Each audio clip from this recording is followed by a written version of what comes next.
All right, good evening, everyone. Wow, we already have a like on on this post. You've got a fan somewhere watching.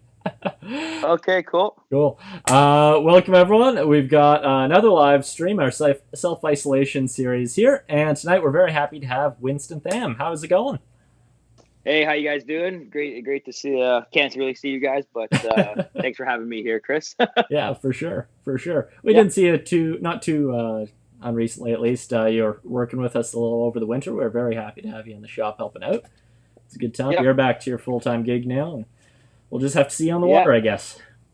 yeah. Back at the golf club. We're just slowly gearing it up and looking like it's going to be a pretty busy season at the golf club. So, but yeah, I love spending my winters at the fly shop. It's a big change of pace. I get to hang out with you guys, Rob and Scout and Eric, and we get to see all the new cool gear coming in and all sorts of different materials. So, and it's a really nice change of pace for my everyday career, that's for sure. Yeah, awesome. Cool. Well, Yep. we're really excited to have you. We're gonna do some steelhead flies, which we haven't actually done a whole lot of this season yet, but tying wise. But this will be good. So you're really into the more kind of classic stuff, if you want to call it classic stuff, or contemporary kind of artsy flies, which is really fun. Tie some awesome. Yep. How did you kind of get into that? What was your path like? So I would say that kind of evolved over a few years after me getting into the spay game. At first, I what caught my eye about I've always been a steelheader, and then it was more so like trying to trying to figure out a different technique to trying to chase these fish, and so I read up about it, space, saw a couple of videos, thought I'd really get into it, and the first line I picked up was a Skagit line.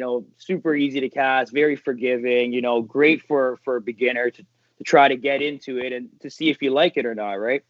And with that came those intruder style flies that I would tie, and those kind of those caught my eye. They were these big, colorful, crazy amounts of movement in the water. It looked so tantalizing when they swam, and that really drew me to it. So I started tying those a lot.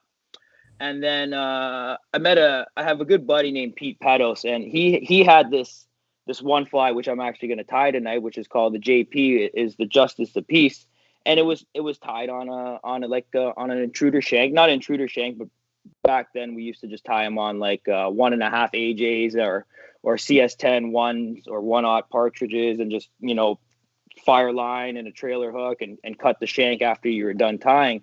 And that's what I was accustomed to, was tying these flies on with stinger hooks on them. And this fly grabbed my eye because it wasn't really like an intruder. It was more, it was if a general practitioner and a lady Hareline got together, Mm-hmm. and you came up with this like beautiful, like really super buggy looking fly, and that kind of that caught my eye and kind of got me more intrigued with the whole, more of the classic spay flies, and where the history of spay kind of originated from, and what the pioneers back in the 18th century used to fish. And I started reading up on that, and I started finding all these beautiful, like fully dressed Atlantic salmon flies, classically is what they were all tied for. And that sort of took my eye, and I started buying material, started tying, and I started fishing them. And that is what I fish now today. And obviously I picked up a bunch of old classic spay fly books, like Shuey's got a great one, classic spay flies. And then Varika had another great one too as well. So I started picking up those books, reading through them. And the Shuey book in particular has a huge breakdown of like the history of spay and where these flies originated from the Lady Caroline to all the Grant series to the Ackroyds, and the Ryaks, where all these flies came from and how they came about. So that is what really got me involved into classic spay flies. And I'm pretty sure if you're looking to get into classic spay flies and stuff, like that is the book, the John Shuey classic spay flies. And yeah, I'm pretty sure you have them at the I shop. think we No, have that one book. left. Yeah. Yes, This yeah, video yeah, might yeah. get That dated, though. It might not exist in a day or two. yeah, Yeah. that book to me is like the holy grail. And about 3 years, I actually had the opportunity to watch John Shuey tie at a demonstration, and I actually got to hang out with him all weekend. Actually, guy bought me a couple beers and everything, so it was pretty cool.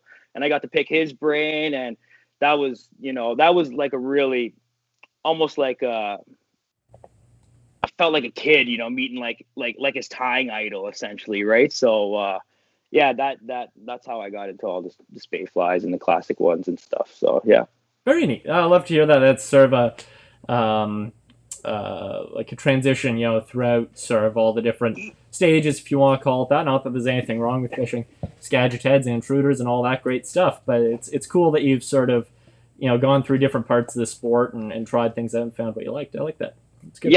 Yep, 100%. Yeah, and I moved away from the Skagit line. When I moved to the more classic spay fly style and single iron flies, I put down the Skagit line, picked up a Scandi line, a little bit longer head, longer taper, a little bit more delicate of a presentation. Don't really need that heavy-ended butt end and short taper on it to turn over those bigger flies, right? So progress from that, and then eventually now, it's mostly all in the long line or a shorter line, like a 40-foot head type of thing. But gets the job done, and it finds me fish. And the big thing is you just fish what makes you happy. So, and that's what makes me happy. So I just keep fishing it. Yeah, that's awesome. Great way to approach it. Yep. This is what we do for fun, after all. So it is. We all have our own little. I know some guys are guides for a living, and that's what they do, and it just keeps them going, But for me, I have my own separate career and stuff like that, and steelhead fishing on the swing is like my getaway from reality, for me to clear my mind and kind of bring me back down to ground zero. Sure. Very cool. Nice. Well, We know you a bit. I don't want to make this whole thing an interview, so let's tie some flies. Yep. So we're going to do, sounds good. I guess, hopefully 2 flies tonight, right? Is that what we had planned? Yep. Yeah, cool. Yes. We're going to... Yeah, so on. Sorry, Chris, go on. Oh, I was going to say, I guess we're going to start out with something a little more intricate and fun, and then something a little more basic if anyone wants to stick around for a good, quick, easy tie at the end as well, right? Yep, exactly. Yeah, sweet. Okay. Well, why don't you tell us a little bit about this? I'm going to throw you on full screen and I'll let you take over here. Okay. Oh, that's not you. That's me. There we go. Okay, perfect. So, like I said, I'm gonna be tying a pattern that was passed on to me by a good friend of mine, Peter Pedos, and it was called the JP, the Justice of Peace. And I must say, the first few fish on the swing I ever got actually was on this fly. And then this was probably predominantly, for the first 4 or 5 years of my swing career, like my go-to fly. Like, if I wasn't fishing it, I didn't have confidence.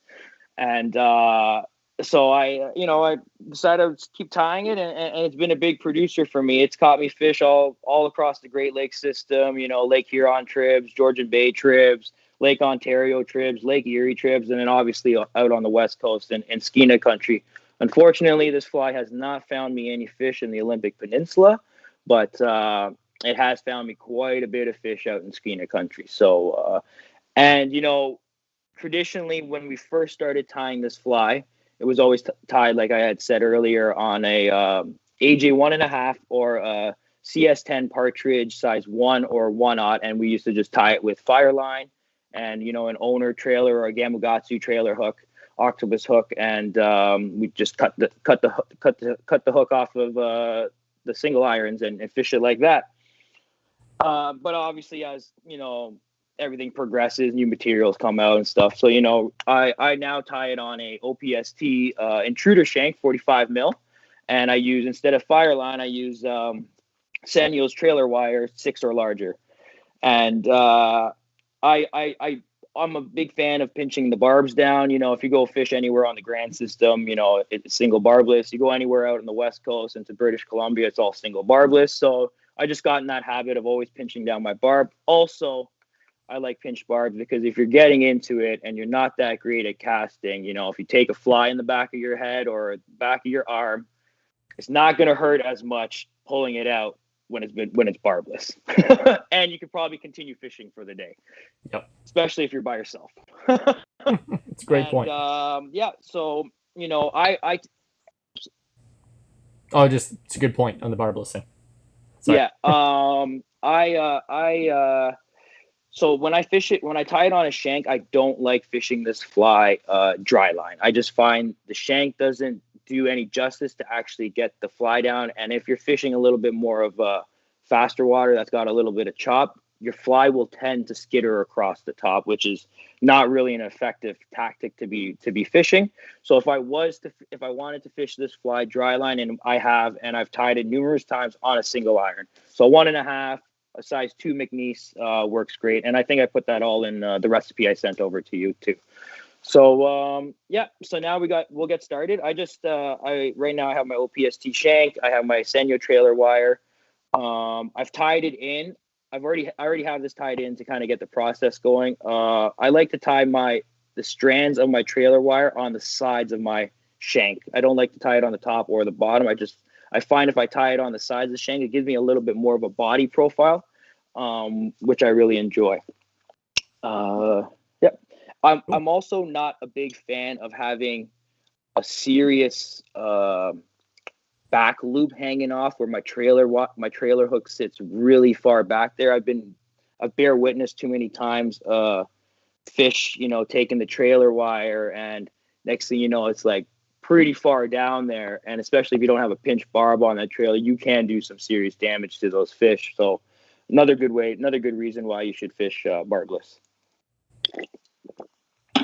Okay, so we're gonna get started.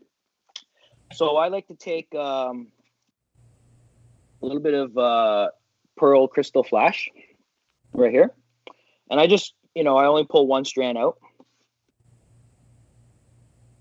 And I actually like to just take this strand and cut it into 3 sections. I'm just cutting them into 3 sections right now. Sorry, just as you're doing that, I didn't mention, if anyone does have questions for you as we go, I'm sure there'll be a few. If you want to drop them in the chat there, just in the comments, then I will answer them I won't answer them. I'll pass them along to Winston as I see them. And we'll get around to that. We'll go from there. So I actually like 3 different, I don't know, can you guys see that on there? Can you see that, Chris? Kind of. 3 different lengths? Is that what you're saying? Yes. Yeah. I like 3 different lengths of my crystal flash hanging off the tail. I don't like it to be all uniform. So I like one a little bit longer, progressively a little shorter, and then maybe another one a little bit longer or whatever. So I'm just going to tie that right onto top of my shank. And I like to measure the tips of my crystal flash just to be a little bit past where the loop of my trailer wire ends. So I'm just going to tie this in. Oh, I should probably note that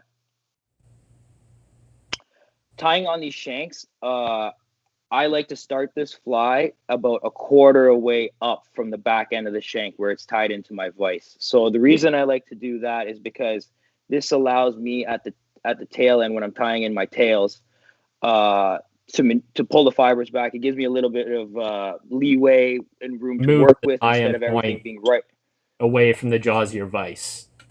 Exactly. Yeah. So that way, at least, I have some extra space to work with, and I can manipulate any fibers. So I'm just going to tie this in right at the top. I like to do 2 loose wraps and then tighten it up.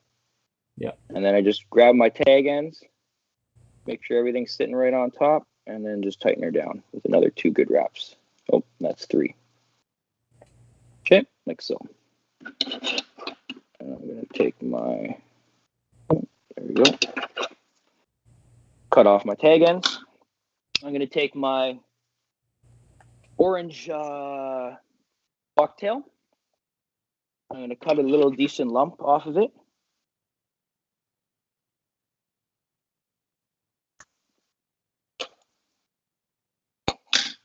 And I'm just going to lightly hold them in my fingers, and then I like to kind of just pull out anything that naturally wants to come out off the tail, off the front and the back. I also like to do this because it kind of thins it out a little bit so it's not too bushy off the back. Again, now I'm going to tie this in right on top of my shank, right on top of where my crystal flash is, measuring in at around about the same length as my crystal flash. So I'm going to tie it in. Same thing, 2 loose wraps. Pull it tight. Grab my deer tail. Make sure everything's kind of just sitting on top. Just give it a little wiggle. And there we go.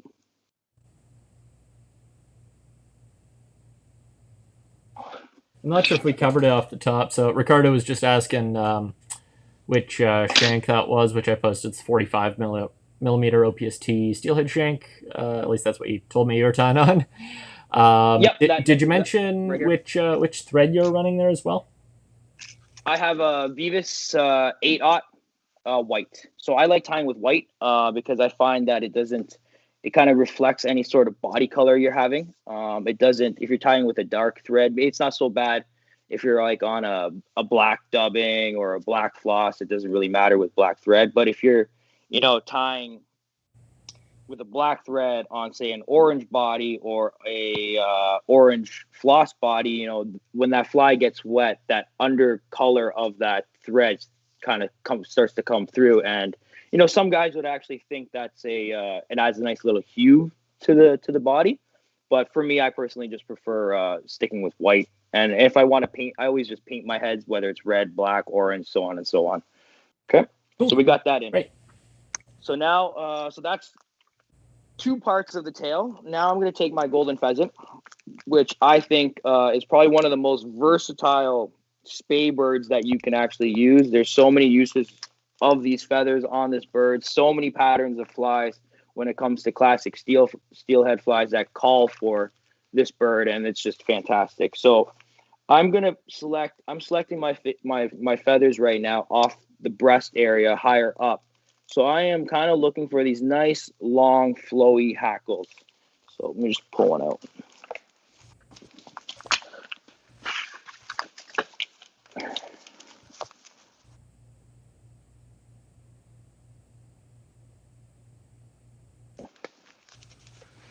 As you can see, I have selected, if you can see those fibers, but see how those fibers are pretty long on that golden pheasant. Right, so those are kind of the feathers I'm looking for when I'm using them using golden pheasant as a hackling part. So I'm just gonna go ahead, strip all the smaller marabou stuff down at the bottom of the stem off. Like you can hold it. If you hold it a little further away, it'll actually be easier to see. Yeah. Good. Yeah, it's okay. Cool. Good distance. Cool.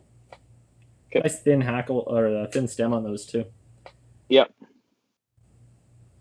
So I'm just gonna take I don't know if you guys can see that, but I'm just going to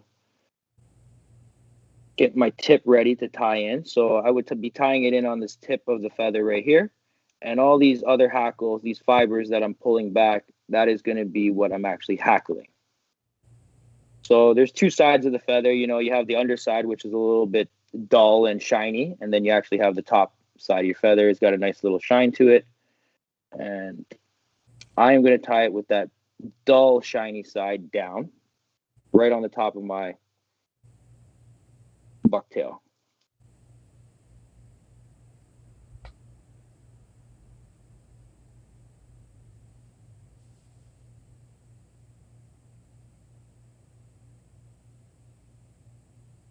Two loose wraps to anchor it down, and then as soon as I got it anchored a little, I like to kind of just make sure that everything's sitting right on top, like so.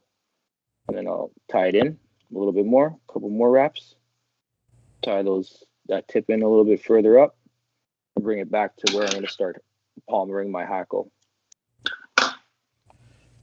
So a lot of guys, you can use hackle pliers, or you can just use your fingers, whatever you feel comfortable with. I feel more comfortable with just using my fingers and little moist fingertips. So I'm going to take my stem, I'm going to moisten my fingertips, and I'm just going to manipulate those hackle feathers back a little bit. Okay. And now I'm just going to wrap this in a stationary position at the back. And every time I wrap,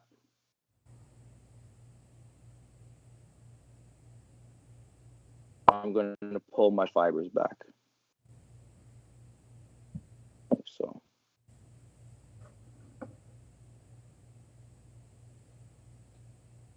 Okay. Pulling back. And I'm going to put 3 wraps into this. That was 1. This is my second one. And here's number 3. And now I'm going to tie this in, tie my stem down, lock it in place, once over, twice over, 1 off the back, in behind it, and then back around. Why do you do that? I just find that it keeps it more sturdy there. I've also found that it helps it in case it unravels on me. I find it's locked in a little bit better, and that's just the way I've always been tying. I don't really have a scientific answer to that. Like it sits better on the fly or any of that stuff. So yeah. But then I'm just gonna trim my tag end off. Plus, if I have any of these little stragglies that are going the opposite way, I just like to trim them away as well. So there you have it. There's the tail of my fly. Okay. So now we are going to put our first set of our 3 sets of golden pheasant breast feathers set on top as the wings. So when it comes to tying wings with golden pheasant, that are set on top flat in terms of them being tented or set low or set high, I find that I like to actually select 2 feathers off the same side. I find they sit a little bit better straight on top, as if I was to tie, say, a dragon's tooth, where the fly requires, a left and a right side to kind of meet. So when I select these feathers, I like to kind of look for stems that have a lot of straight curvature to them. They don't have like a I don't know if you guys can see this, but I'll pick this one off. But you can see how naturally this kind of stem is kind of naturally slanting to the left of the screen, or your right actually. And that I don't like that when I want to use these as wings, because I'm just starting with a non-straight stem. So even if I was to mount it perfectly straight on top of my fly, naturally my feather is kind of already going the opposite way. So I do like to find feathers that have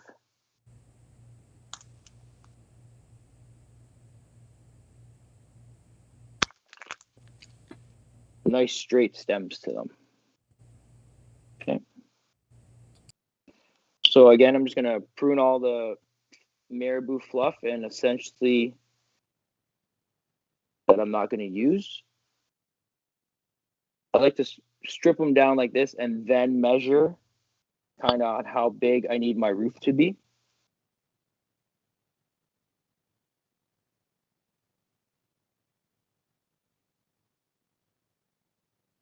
Okay. So here I go. So I got one that's a little bit bigger and one that's just a touch smaller. Okay.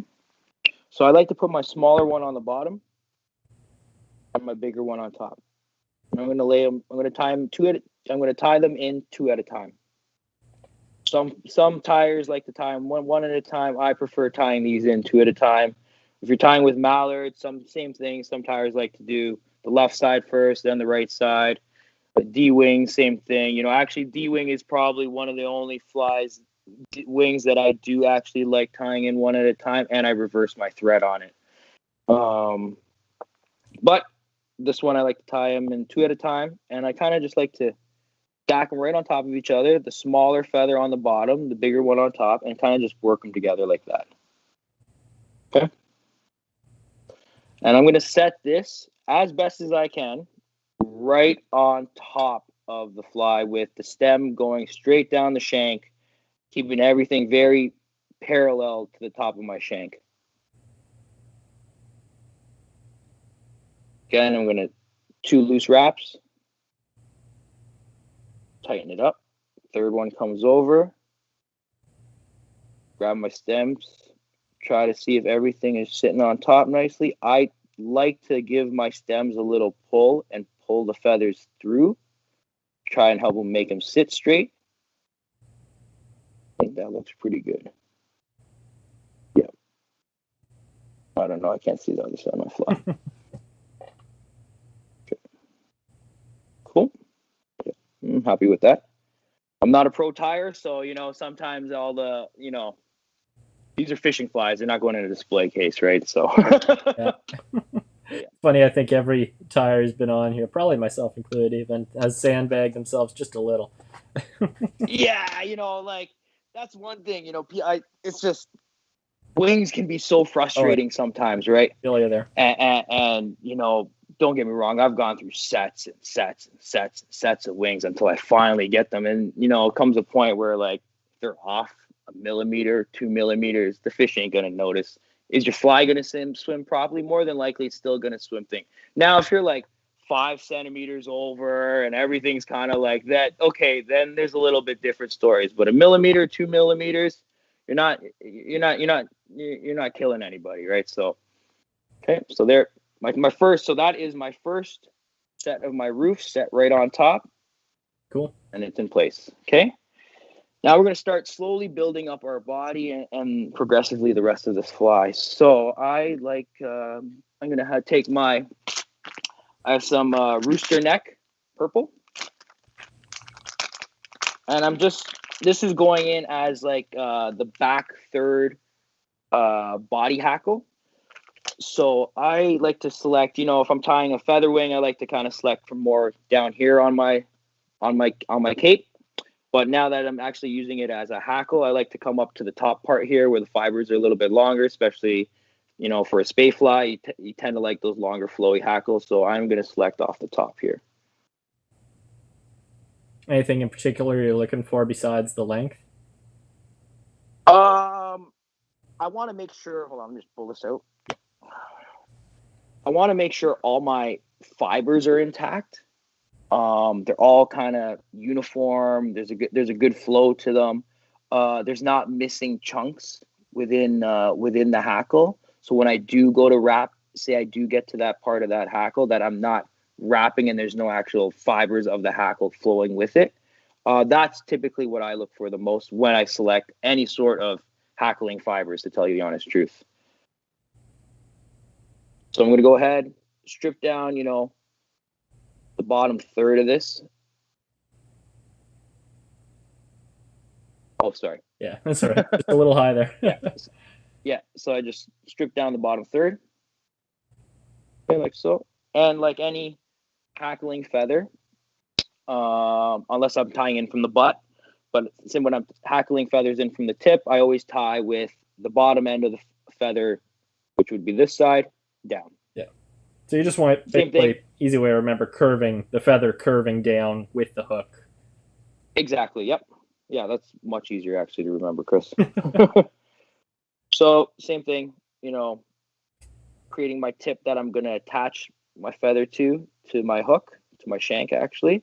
And then actually all those hackles that I'm going to be wrapping, just giving them a little push back, pull back with my fingers. A little bit of moistness always helps. And then we have that like so. Okay. So that's going to get tied in. Right on top. Again, 2 loose wraps. Third one comes around, tightens up. Make sure everything's sitting nice on top. So, and then I'm just going to actually tie this hackle in a little bit up more just to kind of build up my body a bit. Like so. And I'm going to wrap it in, bring my thread back to my starting point. So. Okay, cut off my tag. Now I'm gonna take this part of the body, which probably one of my most favorite dubs, UV black ice dub, fantastic. So when I'm working with ice dub in particular, or maybe mostly ice dub, I would say. I don't tie it in with a dubbing loop. Seal fur, I wouldn't try dubbing it onto my thread with just wax. I find it just doesn't grip onto it. It's a little bit too coarse. I always like tying my seal fur in with a dubbing loop, but the ice dub, I find you can really manipulate it pretty good onto your bare thread with a little bit of dubbing wax. So this is the Waspy Dubbing Wax, and I'm just gonna apply a little bit onto my thread. Take my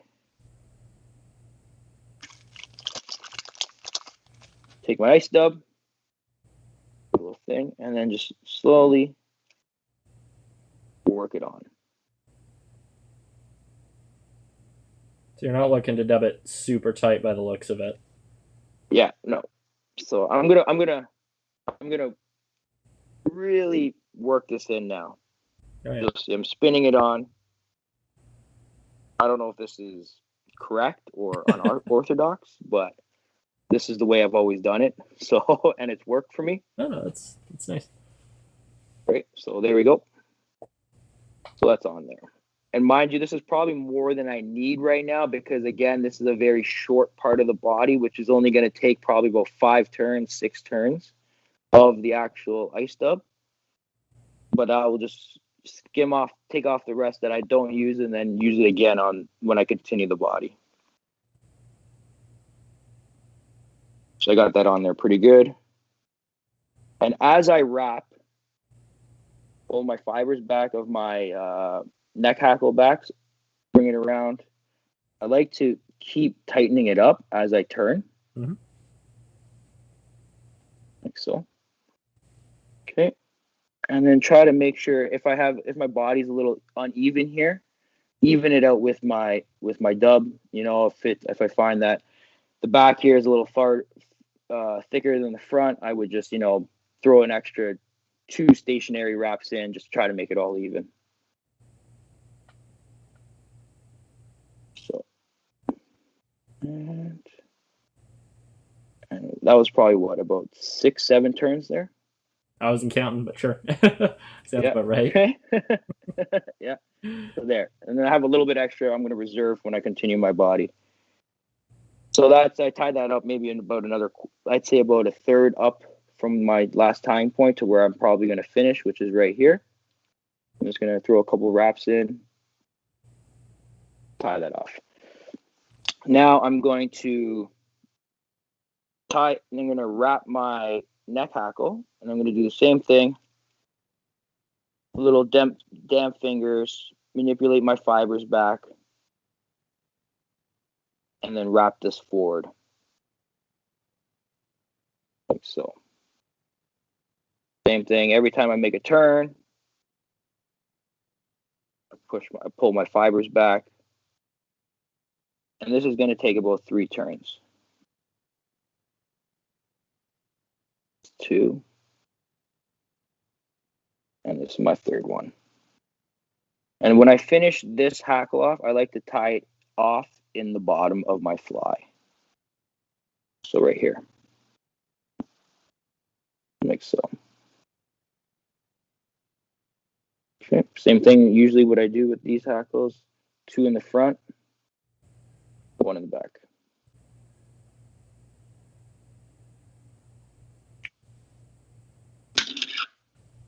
Cut off my tag.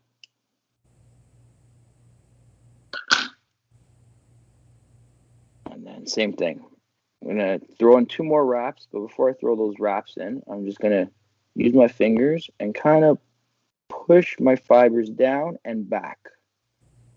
Again, this is why I like giving myself that little bit of room out the back, because it gives me this little bit of leeway right now to manipulate my fibers back.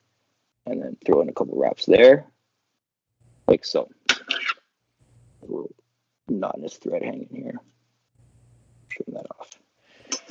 Okay, now this is so this fly is what to me it mimics more like a shrimp, crayfish style, crustacean style of fly. So we tie our eyes in the back here.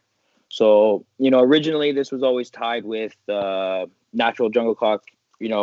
I've thought this stuff was pretty cool, so I thought I'd give it a try, and actually it looks really good in the water, which is the the Pro Sport Fisher Gen 3 jungle cock nails.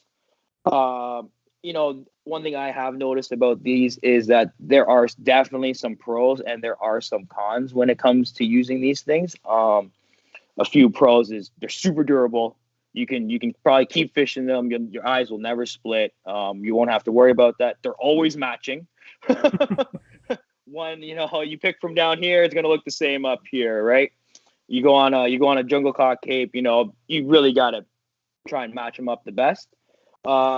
One con I'm not too crazy about that is if you are tying any classic flies that call for a jungle cock underwing, these won't work for you. Or if any fly calls for like a set really long droopy jungle cock up at the front end of it, like almost like a cheek. And I wouldn't really call it a cheek, but set long and droopy.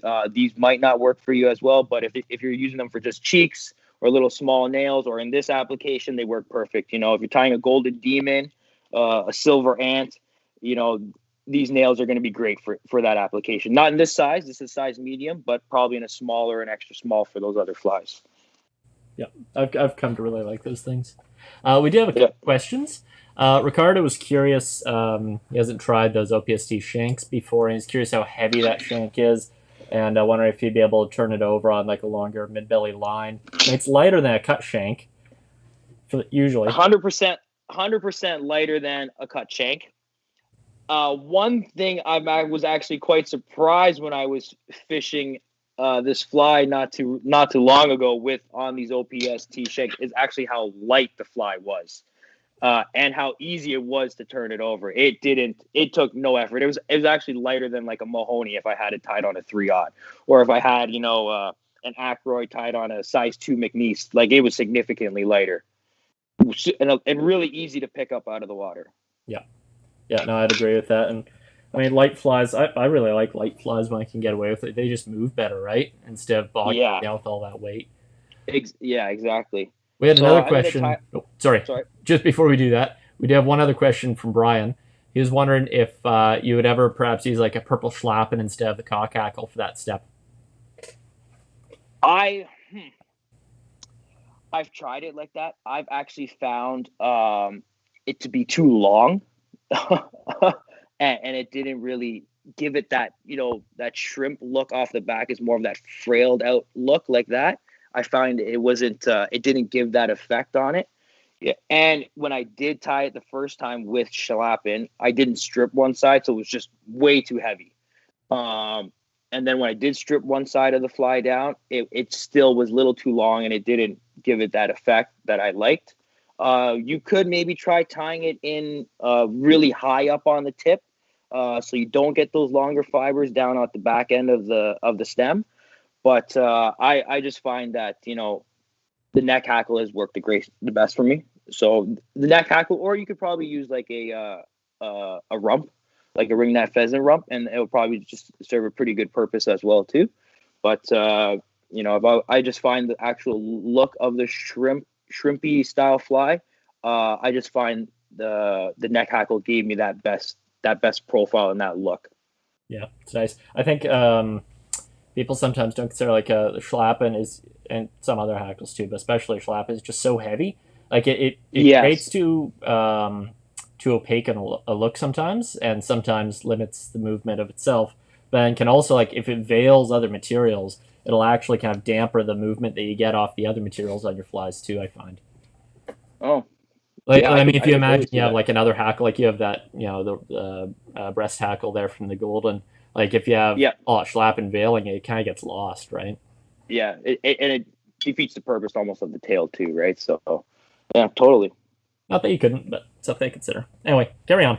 Yeah, and in all honesty, if you tie your own flies for steelhead, or let alone any sort of fly fishing, the fly design that you create is like a representation of you and what you like to fish, right? So there's really no right and wrong. If it makes you happy to do it, then do it. Like, there's no fly police out in the river that's gonna be like, oh no, that is not right, you can't fish that, but so yeah. So yeah, I'm gonna tie in these jungle cock nails.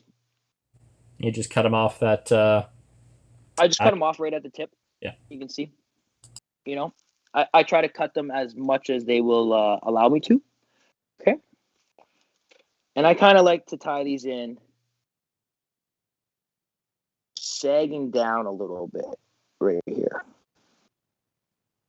Just a touch. A little too much. Like so. So again, I'm a big fan of the 2 loose wraps. Third one back over, you kind of tighten everything. Let it sit. I like to reassess my situation, make sure, look down my fly, make sure everything is as uniform as possible on my left and my right side. My side closest to me is actually sitting a little too low.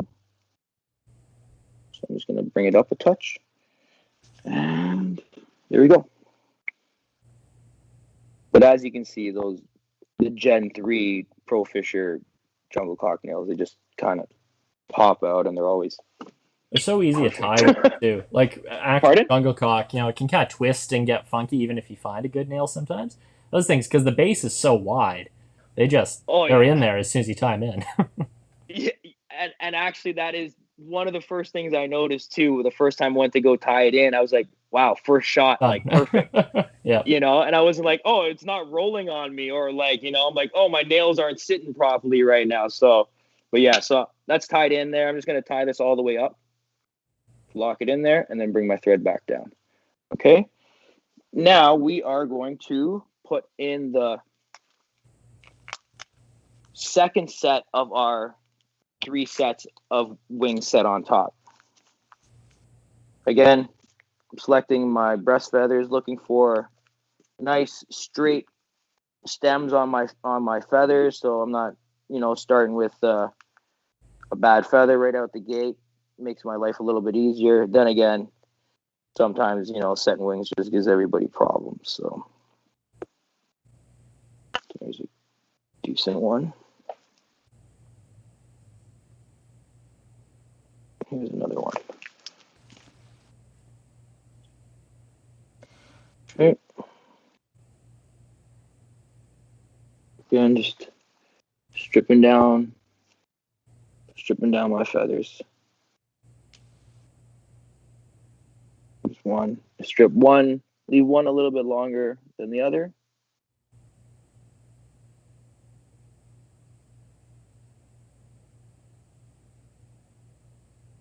So, okay. Longer one sits on top. I'm just going to put them together. Work them together. So, sometimes you'll find the stem of the golden pheasant is really awkward. I have before in the past, and I might end up doing it on this tie, but if you just give it a kind of a good squeeze or put it on your tying table with the back end of your scissors, just kind of flatten out the stem just so it ties in a little bit easier. I find that helps too. But let's see if I can just do it without doing that. So there you have it. I have them kind of work together. Mm-hmm. Again, tying them in 2 at a time. Right on top of my fly, making sure the stem is running as parallel to the top of the shank as I can have it. Like so. 2 loose wraps, third one over, tightens it up. Again, let my bobbin sit, assess my situation, make sure I think my next set of wings is sitting nice on there. To me, it looks like it's sitting pretty good right now. And there we go. Maybe a little bit lopsided, but we'll just do this. There we go. Cool. And tie this down. And she's in.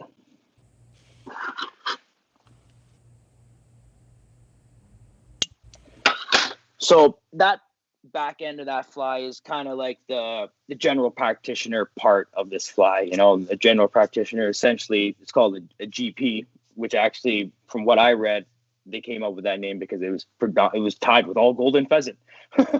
and that's where it came from. The general practitioner was tied from one bird, and that was a golden pheasant. So that's the general practitioner part of this fly.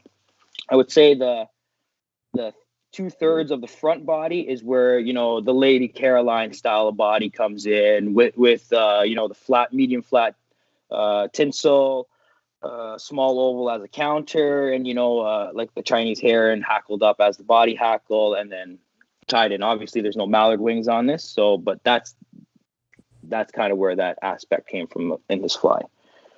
So now that I have my second set of wings in, I am going to start tying in my other body. So I have a medium flat metallic tinsel. Mm-hmm. So, you can use a mallard style and it'll be fine. I'm just way more fan of the metal metallic one. And this is size medium.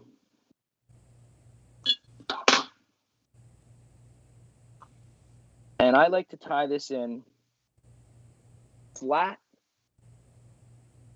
on the inside closest to me on the side of the fly. So I'm going to tie this in, a couple wraps, and then I'm going to tie the rest of it in a little bit up, making sure it all stays on the side of my fly.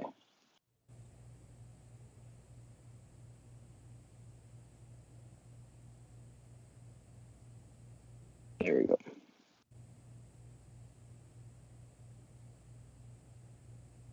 And like so.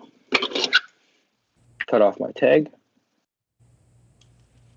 Okay, now I'm going to take my small oval silver tinsel. You can see here. Okay, and this is my counter rig.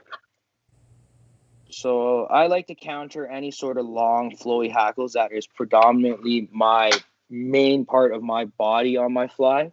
Mainly because if that fly does find me a few fish and it takes a real big beating, and say, the hackle breaks at a certain point, I'm not going to lose the whole feather and really lose like a bulk of my profile of my fly.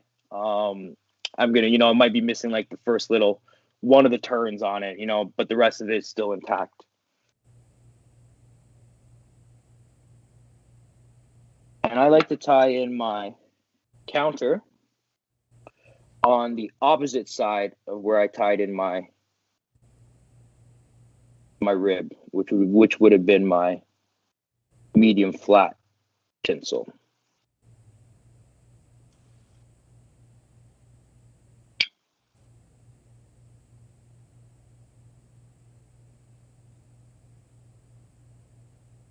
So I just tied that up a bit and then tie it back to my starting point.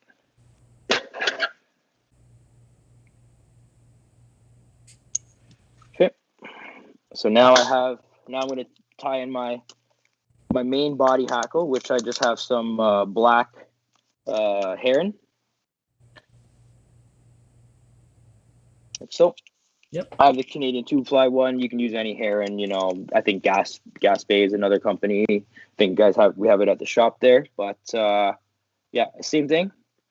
Same thing when I look for any heron hackles or any sort of hackling. I look for even tips. Nothing's broken. Nothing's missing. They're all kind of uniform and in sync. And the stem has got some good straightness to it. Again, I'm going to strip down all this marabou on the bottom here that I'm not going to use. If you actually move that back a little bit from the camera, it'll be easier for us to kind of see what's going on there. Yeah. So just strip it off. Okay. Bluff. Nice. Yep. Okay. And again, same thing when I'm tying in any hackle feather. Can you see that, Chris? Is that good? No. Yeah, my vice is like right in the way right here. So same thing. Figure out my tip. So one thing about heron hackles, this heron in particular, actually, and gray heron, is that you will find a point when you find the tip where there's a really big gap in between the next hackle. So if you see here, can you see that? You see how nice and uniform and close all these fibers are together? So each turn is going to be kind of the same. And then all of a sudden you got this big gap. And then you got two more fibers. And then you got this other big gap. you know, and you could tie it in there, but if you start wrapping this, oh, I just pulled one off from up here, you know, you're gonna have a couple turns where you're not turning any hackle, right? And it's not really gonna do anything. So I like to just void all of this, and I like to make that into my whole tip. So I know for sure every time I turn, I'm turning fibers. And I'm going to tie this in at the top. Again, like Chris said, making sure the curvature of the feathers is flowing with the hook right on the top of my fly. Right here.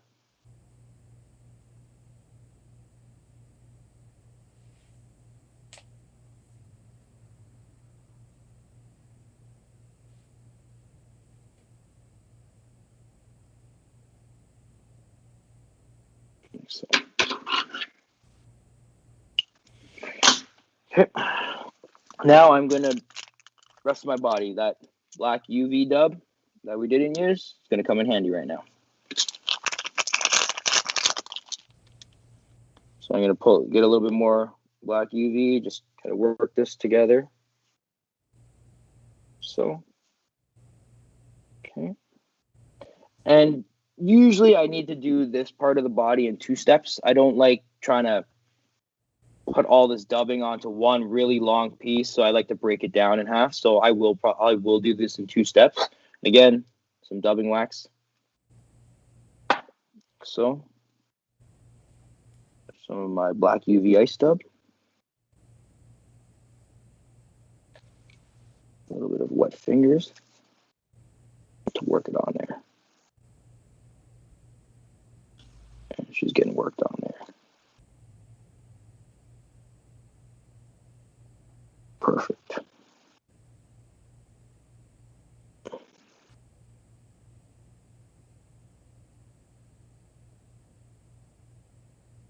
Okay.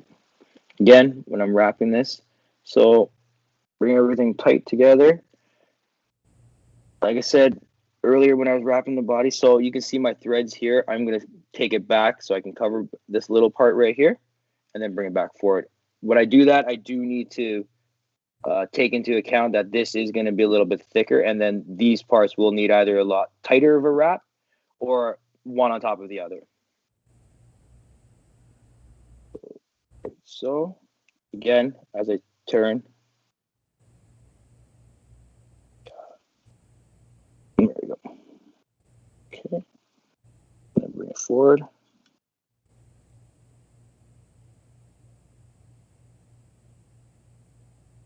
Tightening up my dub. Tightening up my dub. As I turn, I keep tightening my dub.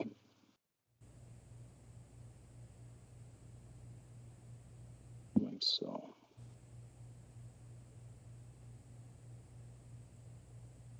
So you're looking to go all the way kind of up to the eye at this point, or are you leaving a bit of space?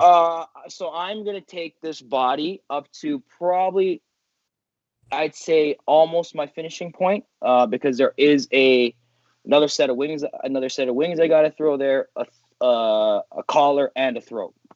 So I don't want to take it too back. I am probably going to take this up to here, but I need to add more dubbing because it's just too long. I got to put it into 2 sections. Like so. Okay.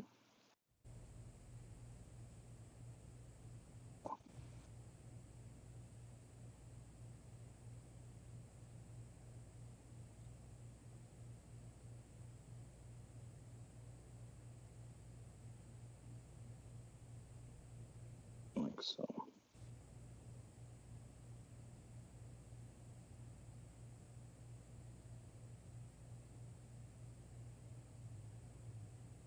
Okay.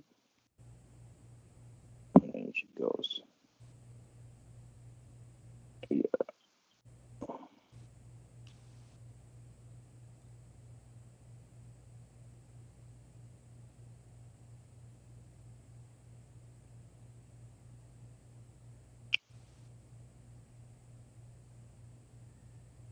And I'm going to finish this probably right there.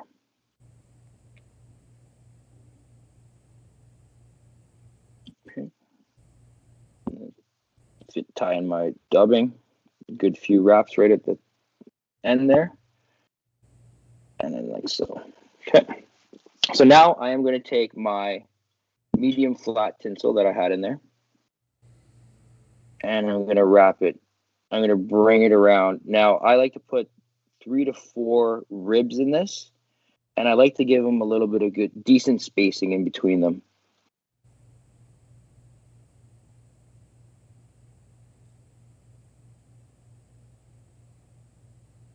So, tie it in at the bottom.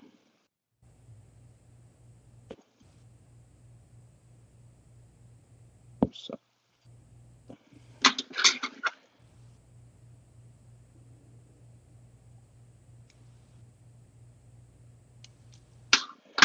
Now I'm going to take my hackle, my heron hackle. Same thing, going to brush my fibers back. And I am going to one turn kind of right at the back. And then my next turn is going to be in tight against that first rib. The stem of the heron hackle is going to lay nice and snug against that first rib. And I'm going to continue to wrap my heron, making sure that my stem of my heron hackle is sitting in right snug to that rib on the inside. Again, as I wrap, using my fingers to make sure my hackles are flowing upwards and manipulating them. And then again, right here, look at that. Just made it with that one. Like so.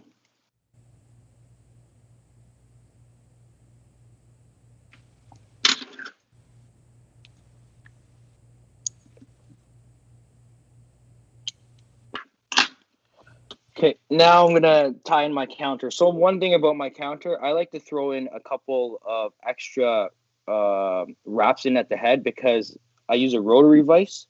So when I use my rotary vise, I don't essentially actually move my counter at all. I kind of just hold it stationary in a forward position, and I just turn my vise.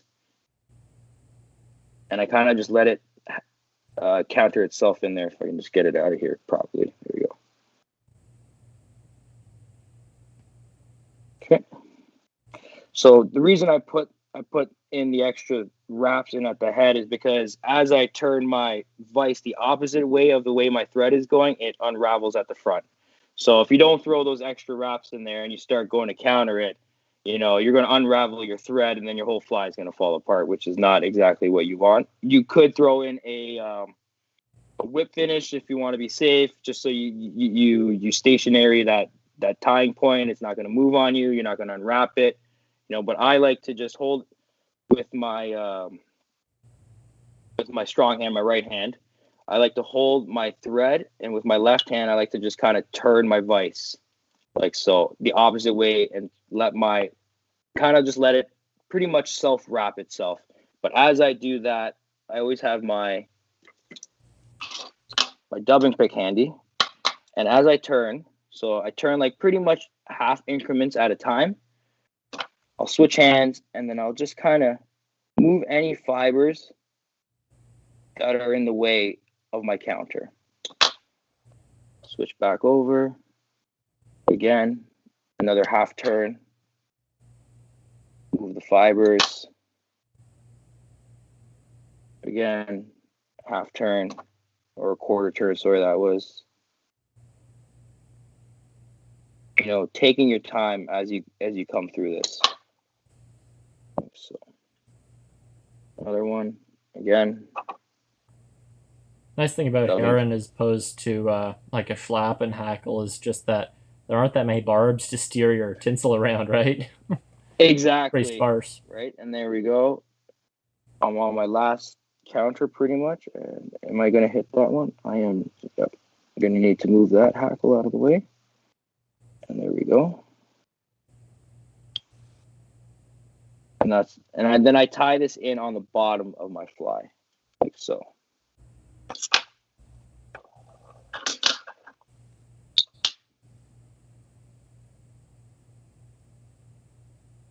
There we go. There's my counter. Cut my tag end off. 2-3 wraps in the front, make sure everything's nice and secure, and we're looking good. Okay, now comes our collar. So for the collar, I like to use purple ringneck pheasant. Again, when I'm selecting my fibers, again, you know, I'm not going to select something that is like, let me see. Let me show you. I don't even have a bad one on there to show. Pardon? You didn't even have a bad one to show there. No selection necessary. Yeah, I didn't actually. So here's a bad one. If you can see. Yeah. Like some of those fibers right here are all kind of broken in between. They're all no good. So when I do go to use this fiber, it's going to be very, you know, uneven and not fluent, I think. So here's a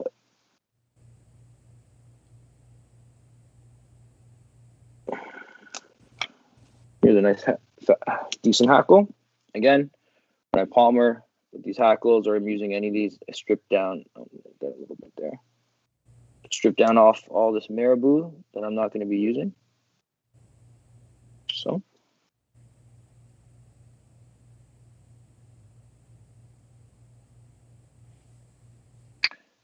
Grab the tip of my feather, work my hackling fibers back that I'm actually going to use, like so. And I'm going to tie this in right on top.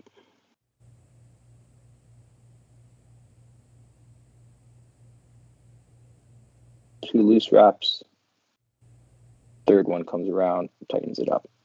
Again, make sure everything's sitting straight. You like the way it's looking. If you do, anchor it in securely. Tie it in a little bit more up a bit, and then bring it back.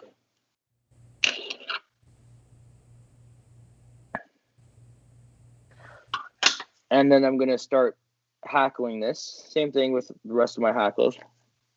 Little moist fingertips. Pulling them back. Pulling them back. And I'm going to palmer this in a stationary position. I'm going to do 2 wraps. One. Actually, maybe I'll go for 3. Nah, 2 is good. So. Okay. Tied in. Like I said, usually I typically go for these, I go 2 in the front.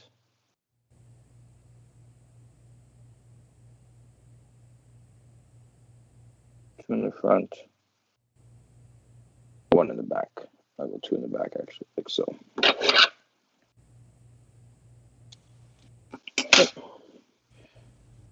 I like to use my little brush. I just use a little traveling toothbrush. You know, there's actual real fiber brushes, but I find this just works pretty good for me. And I just like to brush everything. Make sure everything's flowing backwards, flowing nice, and you can really see this fly coming together now. Just see how sparse that is. Yeah. Really nice look to it.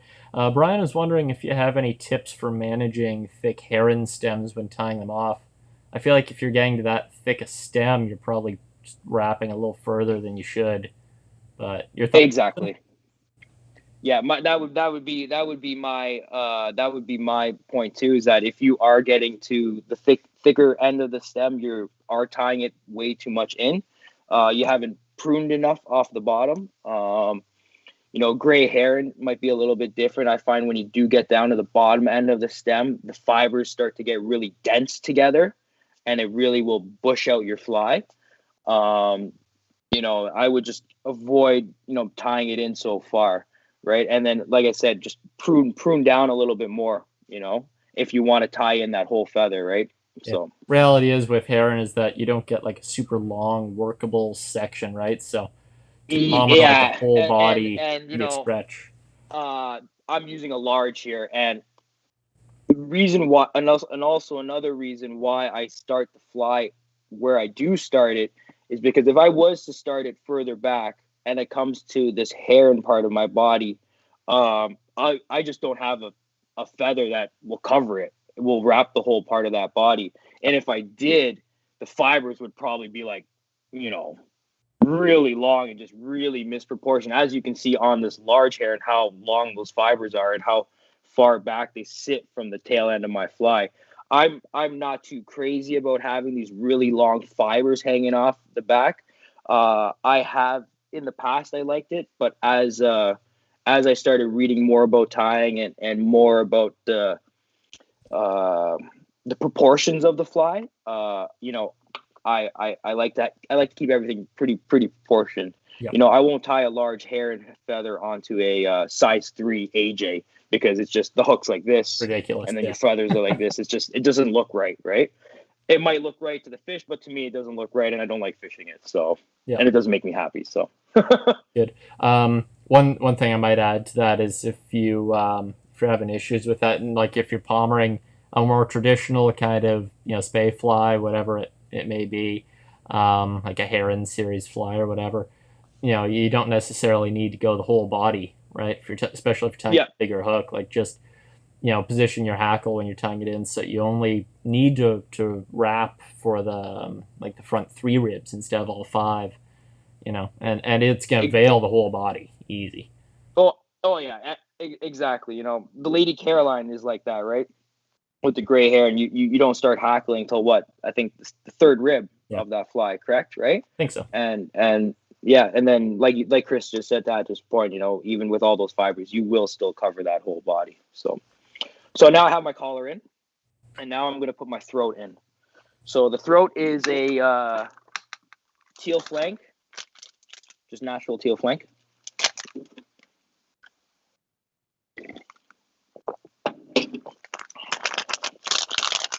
I actually had a fiber picked out right here. So I like to, I find if I don't strip one side down of the teal flank, it gets really heavy on there, a little too bushy for my liking. So I am not tying this in by the butt. I am tying this by the tip. So obviously I'm wrapping to away from me, which would be the right. I since I'm wrapping it and tying it in to the right and tying it in for the tip, I like to strip the left side of the feather. The left side if it's curving away from you. Yes, if it's yeah, exactly. Yeah, if it's curving away from me. Correct.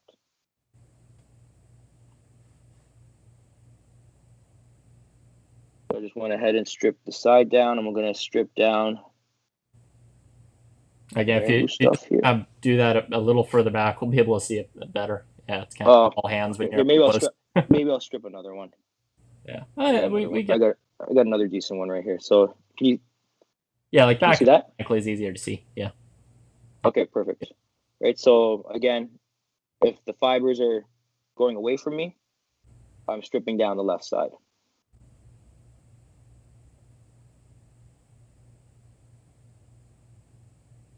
Like so. And taking this marabou part off right here. Cool. And I'm going to need to add a little bit, take a touch down more. Okay, get my tip.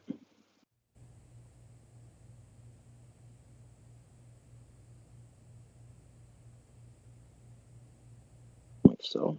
There we go. Okay. Tie it in right at the top, at the tip.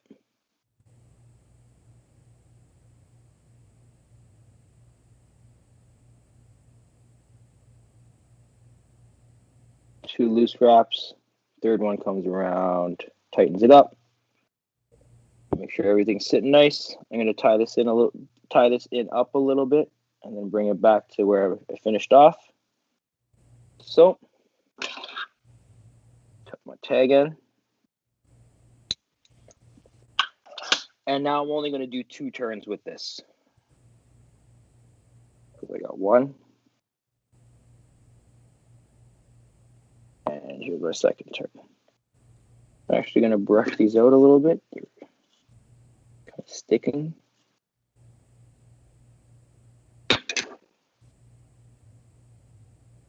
Again, when I'm wrapping, I'm pulling the fibers back. This is my 2nd turn.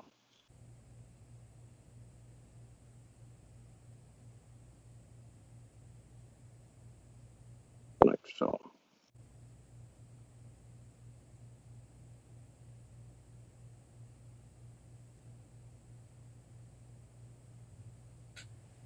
2 in the front.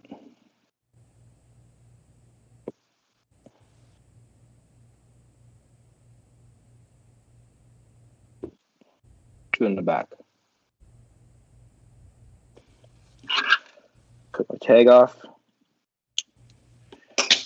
And then secure it in with 2 more good wraps.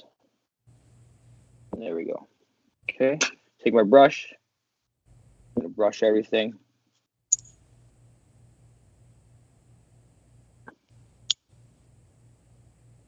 So, okay. And now it's time to set our final wing.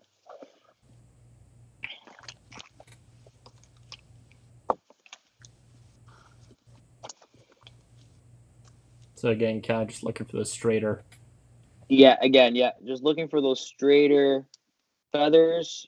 You know, again, like, I don't know if you can see that, but that one's got a little curve on it, so I'm not going to select that one. You know, I also have multiple golden pheasant skins. I typically, if I use one predominantly for a lot of hackling, I don't like to use that one for my wings, especially when it comes to lefts and rights, because I've now, you know, I might have chanced, you know, picking hackled with one of the matching pairs, right? So I typically have 2 birds, but you don't need to. That's just me being a little extra. You also tie a lot of things. Pardon? You tie a lot of these things too. Yeah, exactly, right? Yeah, I tie a lot of these things. So it's nice to have one bird just designated for wings. So again, yeah, selecting my straight ones. Here's a nice straight one. Oh, 2 ones right tucked in beside each other.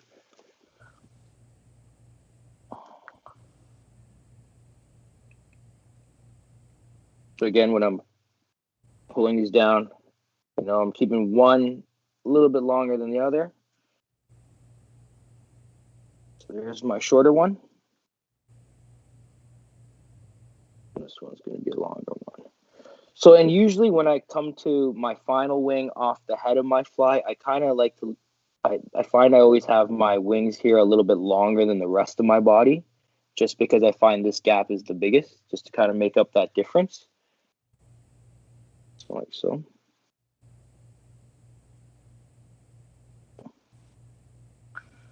I'm going to put my feathers together. That, work them together.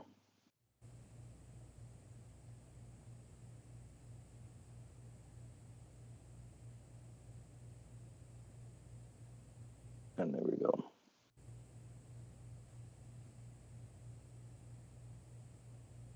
And we have them together.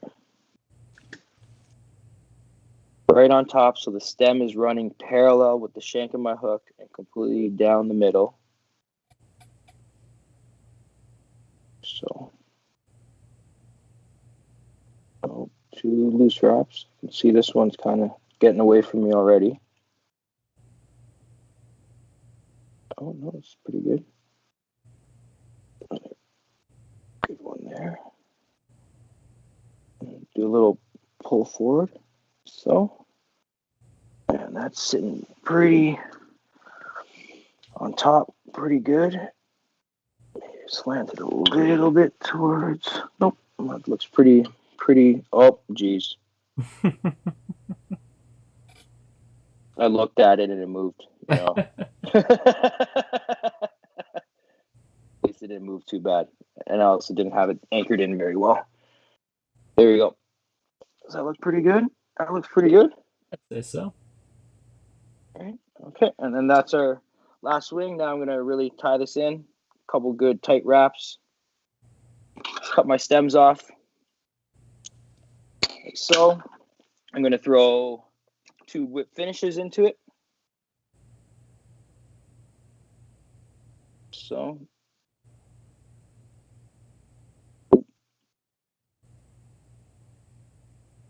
Go.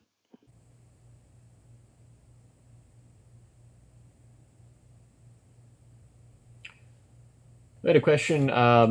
Asking what kind of water this fly best fishes in. I could probably see this thing fishing in a pretty wide range, but what do you like? Slower water, fast? I would fish this fly in, you know, long glassy tailouts, long glassy runs, gravel bar style runs, you know, a deep tanky pool that's not really going to swing, I obviously don't usually fish those, and I wouldn't fish this fly in there. But nice long runs, great long flats, I would fish this. And like I said, if you're fishing this one on a shank, I like to fish it on a tip. We had this saying, when in doubt, put a JP on and a brown tip, and you're gonna find some fish. And we always found fish. You throw a fast sink with this thing on, and you're fishing, a flat or a run that is, 3.5, 4 feet deep with good boulder structure running through it. And you believe there's some fish in there, you're gonna find one of them. And it's always been a big producer. But I wouldn't fish the shank fly on a dry line, because again, like I said earlier, it just skitters across. It does nothing. It serves the fly no justice, and you're not fishing effectively. Yep. So. I like they slipped a little justice comment in there, the justice of peace. It's good. Yeah. They actually answered the second question. Victoria, your wife, was asking if you had some reasoning for why you wouldn't fish on a dry line, but I think we covered that, so that's awesome. Yes, cool. And if I wanted to fish this on a dry line, it'd be on a shank. Yeah, I would have this fly tied on a 1.5 or a 2 or a size 3 McNeese, and then I would fish that on a dry line. But sure. as a shank like this, no, it just doesn't fish properly. Yep. So and then there you have it. The fly is finished. Now, what I do when I finish my flies, like I said, because I typically always tie with white thread, I paint my head black. And actually, my wife's supposed to be at work right now, so she's watching me on this YouTube channel. She's not really doing her job too well. All right. Well, everyone watching this, just keep quiet about that. Yeah. So I'm just gonna finish the head of my fly with a little bit of Unilac black.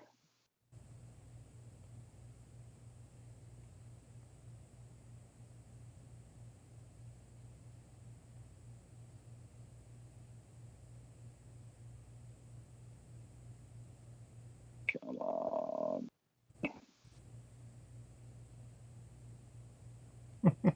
She wanted to defend herself. To be fair, she's on break. Victoria's a great friend of ours too, and an awesome angler in her own right as well. Yeah, she's quite a doll, and she's my woman. So she's quite a steelheader too. I'm quite surprised, and she ties pretty mean fly, and she is very determined. And every time we go fishing, baby, want to use one of my flies? No, I don't want to use your flies. I don't like your flies. I'm going to use my own flies. And she has all the steelhead she has ever taken has always been on her own tied fly, and I tip my hat off to her for that. So, and she's taken quite a bit of steelhead, which is quite surprising. So, but yep. So there you have it. There's the JP, aka the Justice of Peace, and now usually at this point where I put my black head paint on there, I usually leave my fly sit on my vise. I go make myself something to eat. I hang out for a little bit, then I'll come back and I will throw a hard clear coat on it, and then let that cure and let that set. So that I'm gonna pull this off my vise right now because we don't need it anymore, and I'm just gonna put it off to the side to let that black head paint sit there. And yep, there we have it. Okay, any questions about that fly? Any more or anything? That was an awesome explanation. Cool. So you said we had one more. If anyone's willing to stick around for round 2, a little bit of a simpler tie, a little quicker.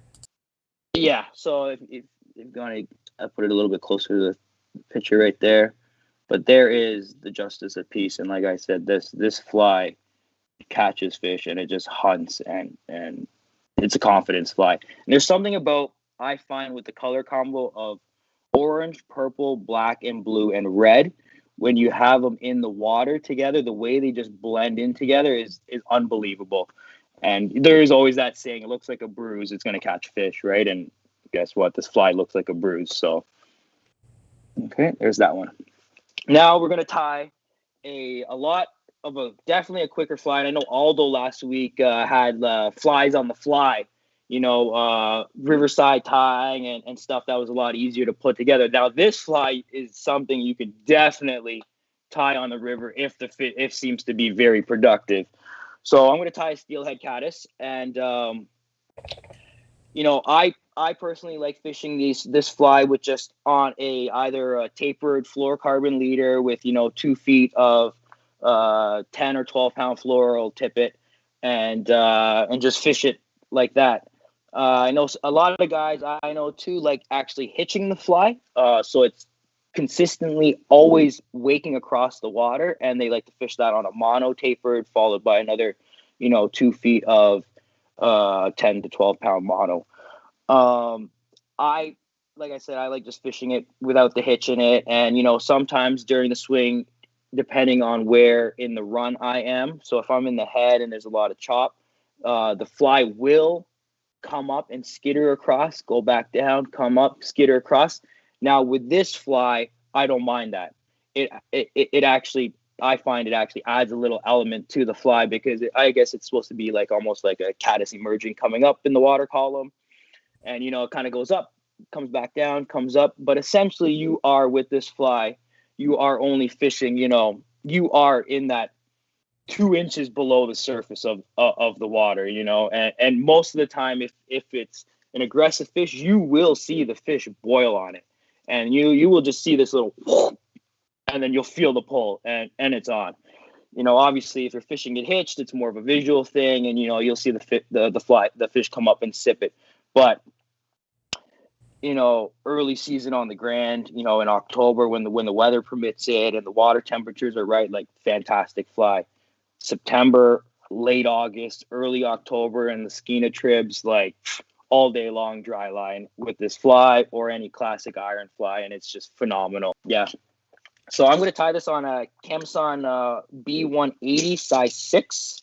This is a pardon? Just kind of a light wire salmon hook. Yeah, a light wire salmon hook, not a heavy gauge. So it is, it is going to sit higher up in that column. It's not going to pull the fly down deep into the water column. It's going to ride up high for me.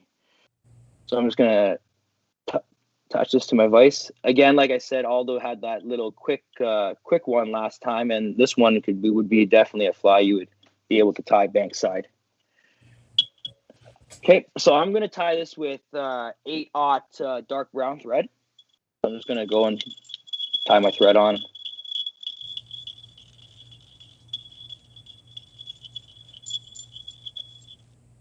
Build up a little bit of a body.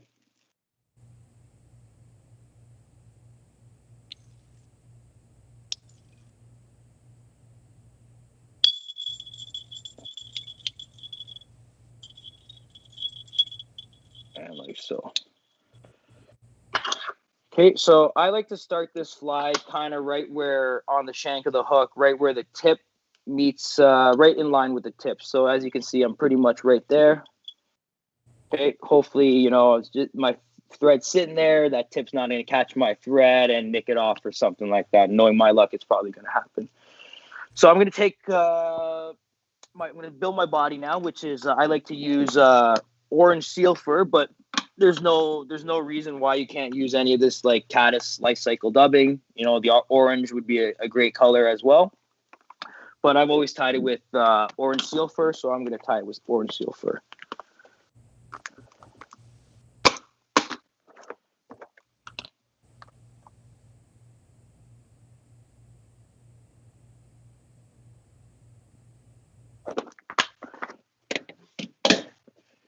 Okay, so like I said earlier, when I'm dealing with ice dub, I find I don't need a dubbing loop. I just kind of use a little bit of dubbing wax, manipulate it onto my thread, and go. This I am going to throw a dubbing loop into it. So I'm going to make my loop. I'm going to tie off my loop in the back end point, and then I'm going to bring my thread to where I'm going to finish my body, which is essentially, I'd say about 4 or maybe 2 or 3 turns above where the eye of the hook and that shank come around and they meet. So that's where I'm going to end that. I'm going to take my rotary dubbing tool, this is the Stonefo. I think it's what That's the Stonefo. Stonefo Elite Dub or something it's called. Things are which I think is a fantastic tool. I'm going to take a little bit of my finger just got stuck in there. My dubbing wax, a little bit on the inside. Wax it up a bit. If you kind of just, if you're okay, just kind of pulling that bobbin down a bit so we can, yeah, there we go. Now we can kind of see what's going on with the tool there. Okay, perfect. So yeah, I got my dubbing tool in. I have my dubbing loop here. I waxed the interior side of my dubbing loop, and now I'm just going to pull off a little bit of seal fur and kind of just insert it into the hole right here. Like so. As I put it in here too, I'm kind of just, you know, spacing it out, bring it up like so. And right now it looks like there's a lot of fiber coming off here, but after I spit it, I really go through it and pull out any extra fiber that I find I don't need. That will just kind of make the body a little too big for my liking. So like so.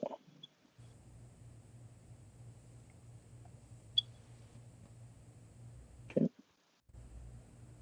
It seems like they've got some black fibers in my orange dub here.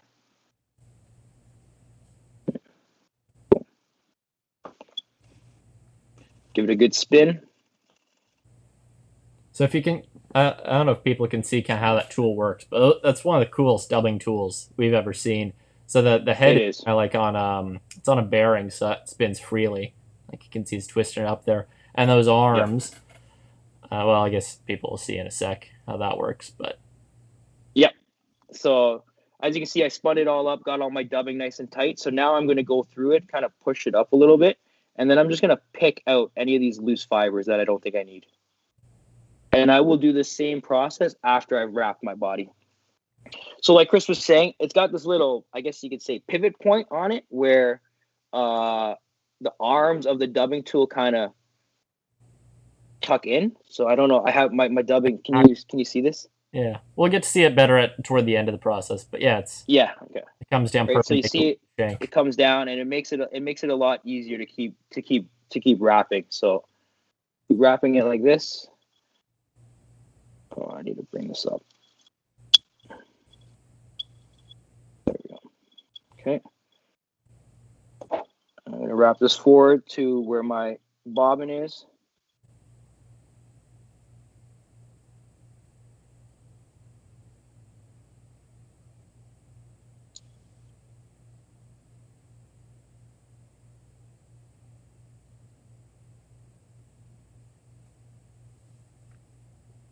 And as you can see, like me and Chris were saying right now, you can see how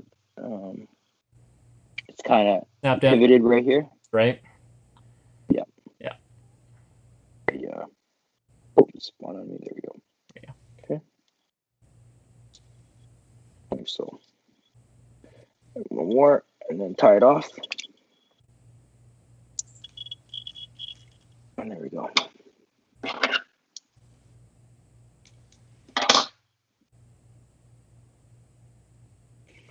Now I'm gonna just throw in two really good anchor wraps here at the head, and then run through the fly again, kind of just pulling out any extra fiber I find I don't need. And I think that's pretty good. Now I am gonna take my malted turkey tail. So this is actually a centerpiece of the fan, so I can use left and right. They're kind of very symmetry. Now if you have more off the side ends of the fan, you will need the left feather and you will need the right feather. But this is a center. You can see how nice and straight the stem is. I'm going to make my two slits, which I like to make because essentially you are only really using half of this feather, like half of the fiber. I like to make it about 8 to 10 fibers thick, because I find as you get up to the tip of the fiber, it gets a lot narrower. So you do want it. At first, you might think it's a little too thick, but when you notice you put it in, you're only really tying it halfway up the feather already, and it's quite narrow. So I'm just going to take my two slits like so. That's actually too thick. Oh, there's one. There's two. So those are my two slits right there that I'm going to cut out. Can you see that? Yep. this one, and this one. Okay. Cut. And cut. So there's two sides to the feather. You know, you have your shiny side, and then you have this dull shiny side. So this is the inside of the feather. So you want the insides of the feather lined up. Yeah, and they kind of, I mean, that's the center, so it may not have too much curvature, but you might see if they kind of curve in. I'm going to show you the curvature right now, Chris. Yeah. Here we go. Might be easier for people to imagine. Yeah. Line them up. Like Chris was just mentioning the curvature, so you can see the natural curve of the feathers going like this. And it's kind of going inwards, so the slips are kind of hugging each other, right? Exactly. Yeah. Okay. So I like to measure this up. I like to have the tip of it just slightly behind the bend of my hook here. Is that right? I don't know, but kind of like that. Can you see the measurement on there? Okay.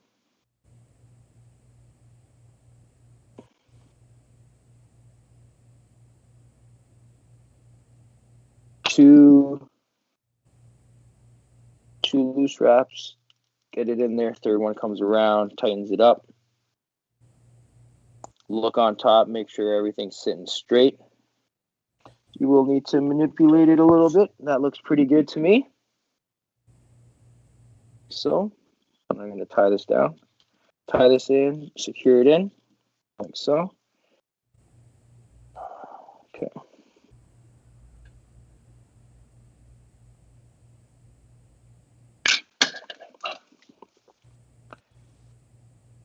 And cut my tag end off. And there are my wings in for my Steelhead Caddis. So you can use essentially whatever deer hair color you'd like. You know, you can use a natural, a burnt orange, a brown, an olive, you know, mix and match with your color combination of your body, with your wing to your collar and your head. So I find this is probably the most productive color for me, which is this is just bleached deer hair. And I like to use this as my collar in my head.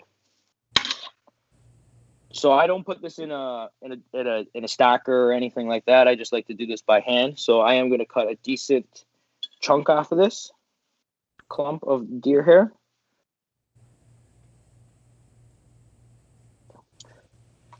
And now I am going to, obviously with the deer hair, there's, you know, under fur and stuff. I do like to just kind of brush it out a bit when I can. Brush it all out, switch my hands up, run my fingers through it, you know, thin it out a bit, switch it around, pull out all these excess extra fibers. I don't think, actually this feels like it's a little too big for my liking in my hands right now, but that's good. Right there. Like so. Okay. And now I like to actually measure this with the tips.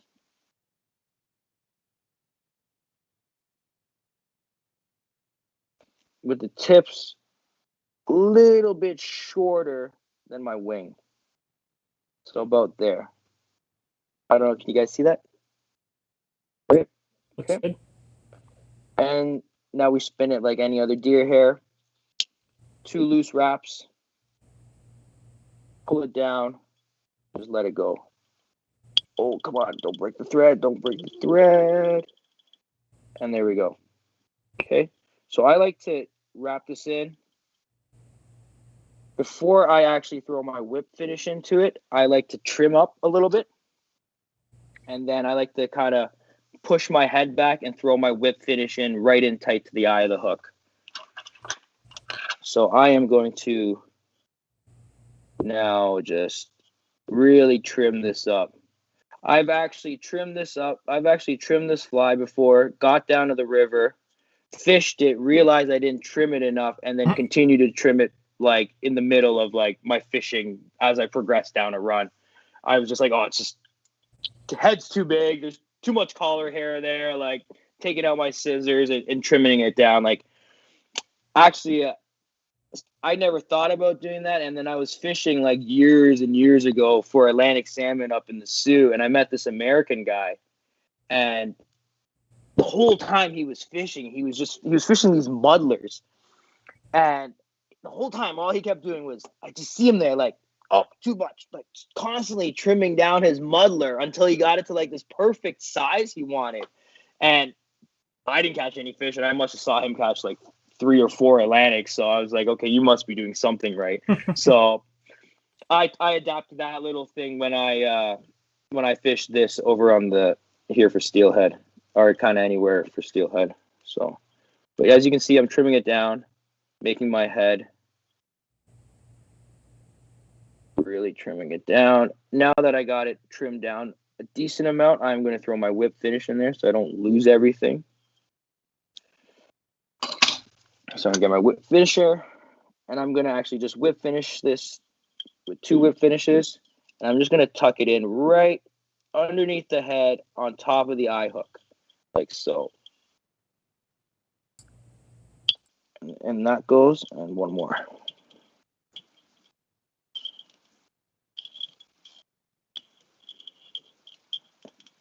And there we go.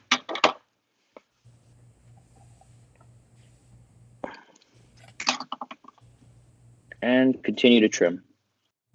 Like I said, you'll trim it to you, after a little bit, you'll think, oh, it looks great, it's trimmed out and nice. And then you go out and you'll fish this fly and you realize that you didn't trim it nowhere near enough. And it's happened. It's true. Yep. Yeah, it's I think a good marker for if your muddler is sparse enough is how well would it sell in a fly shop? Like the sparser and more anemic it looks and just kind of messy and straggly. I think that's usually a good marker for what it should be. Keep them sparse. Yeah, a muddler, exactly. It's true. Super effective fly though, man. Oh yeah, killer. Yeah, but there you have it. Pretty much, this is not trimmed down all the way that I like to have it. I'm going to continue to trim it, but there you have it.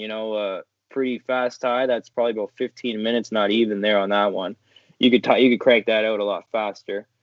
But my wings are kind of getting all fucked up. Oh, sorry, messed up on me right now. But yep, Steelhead Caddis. Simple, buggy, effective fly. Fished on a dry line. Nice. Very nice. And so, yeah, you're saying that's kind of like a warmer water temperature kind of pattern early. Yeah. Like drop back. I won't fish this fly in February after I've been waiting for the caddis to clear out. Yeah. Okay. in October, early season on the Grand, after opener, on the credit, on the Maitland, not too much on the Maitland. I haven't had much luck on the Maitland with it, but on the credit and the Grand, it's definitely been a producer. Fall time on the Grand, springtime on the credit. Yeah, awesome. Well, thanks for sharing. Those are awesome patterns, and spring's just around the corner, so great opportunity to use this one and that other one. I would have a ton of confidence in anytime, especially early season like right now. Very. Oh yeah. We had one last. Go ahead.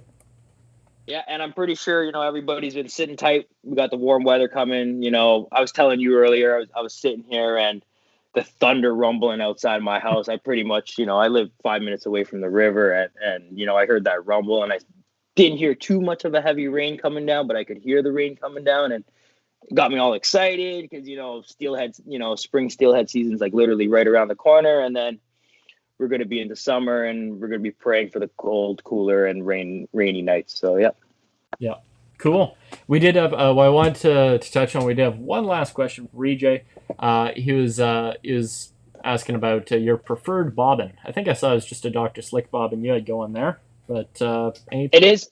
Or you had a Stonefoe as well. So. Yep. So I like I don't have too many of these Stonefoe bobbins. I just have multiple bobbins with just different threads on them, and it's pretty much what I have. But I really like this one because I like is how it adjusts. The only thing I don't like it on this is when you do start to counter, or if your thread is too long and you do tighten it up, it will unravel on you. I've had the thing come off on me, but a Dr. Slick, you can't go wrong. I know Renzetti's got some great bobbins as well too, and to me it's just not there's a huge preference on a bobbin I use. As long as it holds my thread, it's got good pressure on it, I'm pretty happy with it, right? So yeah. But this, I swear by this, that thing's worth getting by this dubbing tool. This is, I won't use any other dubbing tool other than this one. So yeah, wicked. Yep. Cool. Well, okay. I think that's a good note to end it on. Thanks again for coming out. We've got thanks for having me, Chris. Coming up on self-isolation series, a bunch more streams still to come. We've got no one actually slated for next Thursday, but next Saturday we have Andrew Marr, who's a guide up at Walston Lake Lodge. He's going to be tying some awesome pike flies for us, and a couple other guys. We might slip someone else in Thursday next week. We'll see if we can find anyone around. But next Saturday, and there'll be a few more coming after that. In the interim, if anyone needs materials, I'm going to post a materials list for these guys right now, just after we finish up, and everything's available at the shop if you need it. We are open for in-store shopping once again too, so if anyone wants to swing by, feel free. Cool. Excellent. The boys at Drift are very well stocked. I will say that. So all your tying gear, rod, reel needs, they'll take care of you down there. So yeah. Right on. All right. Well, have a good night, everyone, and we will see you next week. All right. Thanks a lot, guys. Take care. Thanks a lot, Chris. Thanks for having me. See ya.